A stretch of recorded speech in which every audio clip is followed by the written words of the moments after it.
Musamma al-iman. Apa yang dinamakan dengan al-iman? Mungkin seringkali kita mendengar atau bahkan membaca di Al-Quran atau dalam hadis. Di Al-Quran Allah SWT sering sekali manggil ya ayyuhalladzina amanu, wahai orang-orang yang beriman. Kemudian juga dalam Al-Quran Allah SWT sering sekali aminu billahi wa rasulihi, berimanlah kepada Allah dan Rasulnya.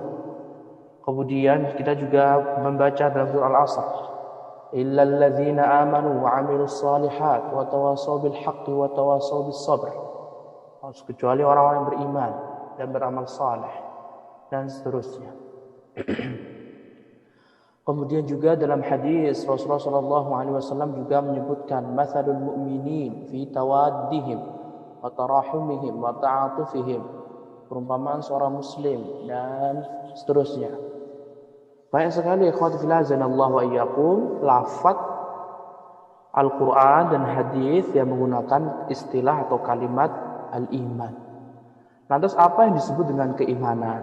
Nah, insyaallah pada pertemuan malam hari ini di Indonesia pukul 10, di Arab Saudi pukul 6 ba'da maghrib, kita akan membahas tentang musamma al-iman. Apa sih yang dinamakan dengan al-iman? Al-iman di sini para ulama menyebutkan secara bahasa Arab berarti at-tasdiq, membenarkan.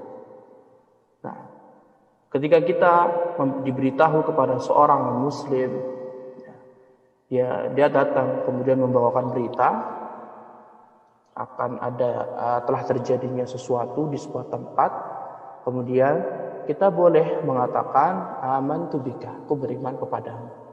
Karena secara apa? Tasdiq, secara membenarkan. Nah, tapi sebagian ulama ada yang menambahkan tasdiq ma'al qabul wal iz'an. Jadi membenarkan dengan adanya penerimaan dan ketundukan. Jadi lebih spesifik lagi beriman. Nah, sehingga seperti Abu Talib, paman Nabi Muhammad SAW, dia tidak disebut orang beriman baik secara bahasa maupun secara syariat Islam. Karena kalau seandainya iman itu adalah tasdik biasa, menerima, maka sebenarnya Abu Talib membenarkan kerasulan Rasulullah SAW, tapi Abu Talib membenarkan tapi tidak tunduk. Lihatlah bahwasanya Abu Talib paman Nabi Muhammad SAW, Abu Talib mengikuti bahkan menjaga Nabi Muhammad SAW, melindungi Nabi Muhammad SAW, tapi dia tidak tunduk, maka dia tidak disebut dengan beriman. Nah, adapun secara syariat Islam, ikhwati fillah azanallahu wa iyyakum, di Al-Quran dan di hadis, ketika disebut lafaz iman atau orang beriman atau berimanlah, maksudnya adalah qaulun bil lisan, ucapan dengan lisan, wa i'tiqadun bil qalb, dan keyakinan dalam hati, wa amalun bil jawarih, dan amalan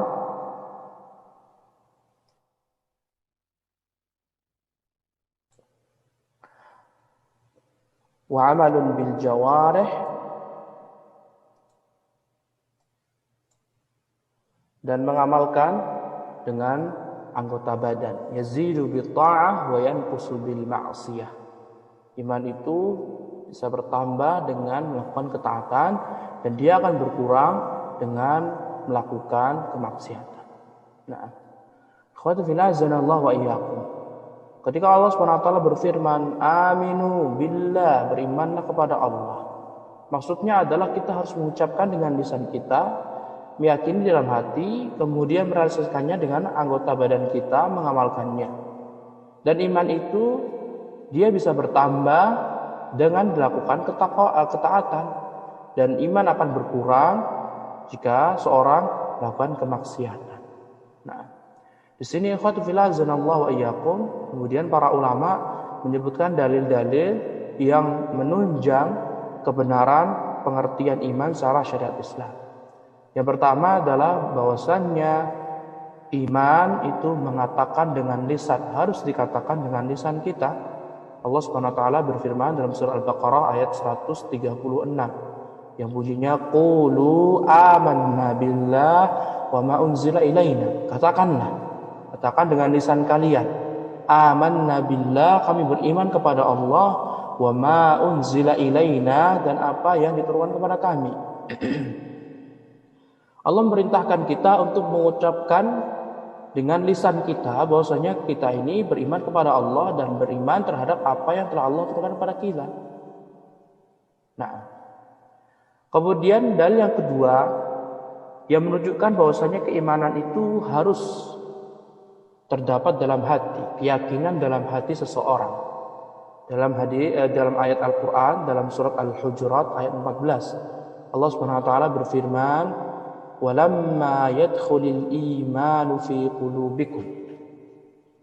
Walamma yadkhulul imanu fi qulubikum. Dan keimanan ini belum masuk ke dalam hati-hati kalian.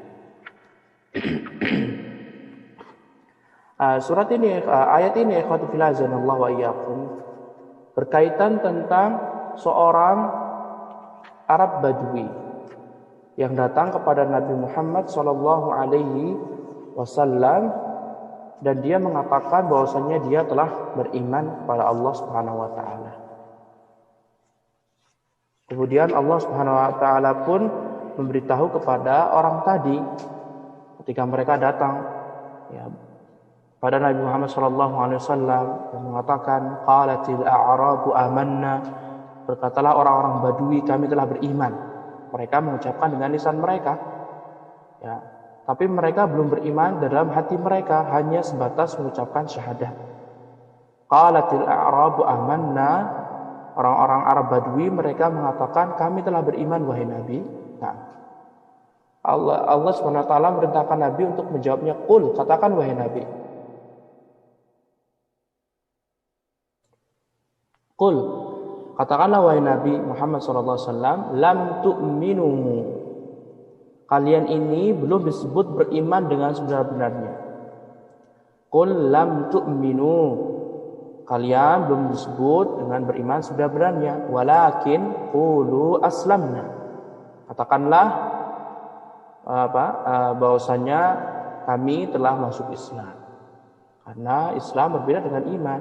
Nah, kemudian walamma yadkhulul imanu fi qulubikum, nah, karena iman belum masuk ke dalam hati kalian. Lihatlah di sini Allah Subhanahu wa taala mengajari Nabi Muhammad sallallahu alaihi wasallam untuk meyakini bahwasanya keimanan itu harus menancap dalam hati, tidak cukup dengan perkataan. Sehingga kelompok yang mengatakan bahwasanya cukup dengan ucapan semata, maka ini adalah kelompok yang menyelisihi petunjuk Allah Subhanahu wa taala. Nah, kemudian ikhwatu fillah azanallahu wa iyyakum, keimanan itu juga berupa amalan. Nah, keimanan itu juga berupa amalan anggota badan. Nah, di sini ikhwatu fillah azanallahu wa iyyakum, para ulama menyebutkan sebuah ayat yang terdapat dalam surat Al-Baqarah ayat 143. Allah Subhanahu wa taala berfirman, "Wa ma kana Allahu liyudhi'a imanakum." Dan Allah Subhanahu wa taala tidak akan pernah menyia-nyiakan keimanan kalian. Nah, kalau kita perhatikan ayat ini kita buka dalam Quran ayat 143, kita akan mendapati ayat ini berbicara tentang pemindahan kiblat. Wa kadzalika ja'alnakum ummatan wasata litakunu syuhada'a 'alan-nas wa yakuna ar-rasulu 'alaikum shahida wa ma ja'alna al-qiblata allati kunta 'alaiha illa lina'lama man yattabi'ur rasul mimman yanqalibu 'ala 'aqibaihi wa in kanat lakabiratan illa 'alal ladzina hadallah. Lihatlah, dan tidaklah Allah Subhanahu wa taala telah menjadikan kiblat, perpindahan kiblat dari Baitul Maqdis menuju Makkah, menuju Masjidil Haram, itu kecuali Allah Subhanahu wa taala ingin mengetahui siapakah di antara sahabat yang benar-benar mengikuti petunjuk Rasulullah sallallahu alaihi wasallam. Walaupun perpindahan ini sebenarnya benar-benar berat sekali dirasakan oleh kaum muslimin, kecuali orang-orang yang mendapatkan petunjuk Allah Subhanahu wa taala. Setelah itu Allah mengatakan, "Wa ma kana Allahu liyudhi'a imanakum." Dan Allah Subhanahu wa taala tidak akan menyia-nyiakan keimanan kalian. Lihatlah ikhwati fillah azanallahu wa iyyakum, di ayat ini Allah Subhanahu wa taala menamakan salat itu dengan keimanan. Karena sahabat sempat beberapa bulan salat menghadap Baitul Maqdis. Kemudian sampai di kota Madinah, Allah Subhanahu wa taala pun memerintahkan berpaling dari Baitul Maqdis menuju Mekkah beberapa bulan. Kemudian ikhwati fillah azanallahu wa iyyakum, Allah Subhanahu wa taala menamakan salat itu dengan apa? Keimanan kalian. Allah tidak akan menyia-nyiakan pahala salat kalian. Lihatlah, Allah Subhanahu wa taala menjadikan bahwasannya keimanan itu berupa dengan amalan.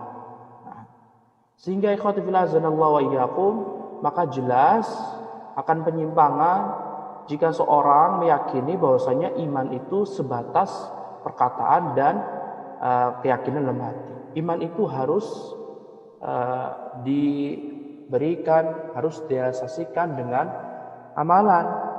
Salat, puasa, zakat, menuntut ilmu, berzikir kepada Allah dan yang lainnya. Para ulama zaman dahulu mengatakan, laisal imanu bitamanni wala bitahalli. Keimanan itu tidak hanya sebatas untuk perhiasan saja. Ya, tetapi iman itu adalah yang diyakini dalam hati kemudian ditunjukkan dengan anggota badan, amalan badan. Maka itu disebut dengan